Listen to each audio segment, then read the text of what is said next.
ஒரு உறவுல உங்களோட தேவைகளை நீங்க வெளில சொல்றதுனால நீங்க ரொம்ப நீடியான ஒரு பர்சனா ஆக மாட்டீங்க. மெஜாரிட்டி ஆஃப் த டைம் நான் தெரப்பி உங்களை பாக்குறது என்ன அப்படின்னா, இத்தனை மாசம் இத்தனை வருஷம் என் கூட இருந்து இவனுக்கு இது கூடவா என்னை பத்தி தெரியாது அப்படின்னு சொல்லிட்டு சொல்லாமே புரிஞ்சுக்கணும் அப்படின்ற மாதிரியான ஒரு எக்ஸ்பெக்டேஷன் இருக்கிறது. விஷயம் என்னன்னா, உங்க பார்ட்னர் மைண்ட் ரீடர் கிடையாது. இமேஜின் பண்ணி பாருங்களேன், நீங்க வேலை முடிச்சுட்டு வரீங்க, இதே மாதிரியே உங்களோட பார்ட்னர் சொல்லாமே நீங்க வந்து ஒரு விஷயம் வாங்கிட்டு வரணும்னு நினைக்கிறாங்க. உங்க கையில அது இல்லைன்னு பார்த்தோன்னே ரொம்ப எரிச்சல் ஆயிடுறாங்க. இம்மீடியட்டா you will start feeling frustrated and angry and you will start saying that வாயை திறந்து நீ எனக்கு சொன்னாதானே தெரியும், சொல்லவே சொல்லாம நானா புரிஞ்சுக்கணும்னா எப்படி புரிஞ்சுப்பேன் அப்படின்னு சொல்லிட்டு. இன் ரியாலிட்டி இதே தான் இங்கேயும் நடக்குது. நிறைய பேர் என்ன சொல்லுவாங்க அப்படின்னா, இவன் என் கூட இன்னும் கொஞ்சம் டைம் ஸ்பெண்ட் பண்ணா நல்லா இருக்கும், இன்னும் கொஞ்சம் இந்த இடத்துல இவன் எனக்கு ரீஅஷூரன்ஸ் கொடுத்தா நல்லா இருக்கும் அப்படின்னு சொல்லிட்டு சொல்லுவாங்க.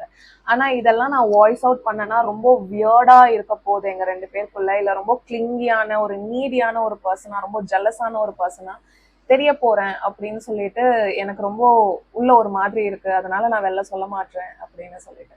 சின்ன வயசுல இருந்தே நமக்கு என்ன கத்து கொடுத்துருக்காங்க அப்படின்னா, மத்தவங்களுக்கு பாரமா நீ இருக்கக்கூடாது, இது வேணும் அப்படின்னு நீ மத்தவங்க கிட்ட கேட்க கூடாது, எதுவா இருந்தாலும் உன்னோட தேவைகளை நீயே பாத்துக்கணும் அப்படின்னு சொல்லிட்டு சொல்லியிருக்காங்க. நீ நிறைய ஒருத்தவங்களுக்கு கஷ்டம் கொடுத்த, இல்ல நிறைய அவங்கள வந்து நீ பண்ண சொன்ன அப்படின்னா அவங்களுக்கு உன்னை பிடிக்காம ஆயிடும் அப்படின்னு சொல்லிட்டு சொல்லி சொல்லி சொல்லி என்ன ஆகுது அப்படின்னா, நம்மளோட நீட்ஸை சைலன்ஸ் பண்ண ஆரம்பிச்சிட்டோம். நம்ம நீட்ஸை சைலன்ஸ் பண்ணிட்டு எதிர்க்க இருக்கவங்க நம்ம சொல்லாமையே புரிஞ்சுக்கணும் அப்படின்னு ஒரு எக்ஸ்பெக்டேஷன் வருது. உங்களோட நீட்ஸை நீங்க ஒரு பெட்ஷீட்குள்ள மறைச்சு மறைச்சு வைக்கும் போது ஒரு பாயிண்ட்டுக்கு மேல என்ன ஆகும் அப்படின்னா, அந்த குட்டி குட்டியா மறைச்ச எல்லா விஷயமும் பெருசா பைலப் ஆகி உங்களுக்கும் உங்க பார்ட்னருக்கும் நடுவுல டிஸ்டன்ஸ் தான் அதிகமாயிட்டே போகுமே தவிர நெருக்கம் வரப்போறது கிடையாது. நிறைய ரீசர்ச் என்ன ப்ரூவ் பண்ணிருக்கு அப்படின்னா, ஒரு செக்யூரான ரிலேஷன்ஷிப் பில்ட் ஆகுறது இமோஷனல் சேஃப்டினால.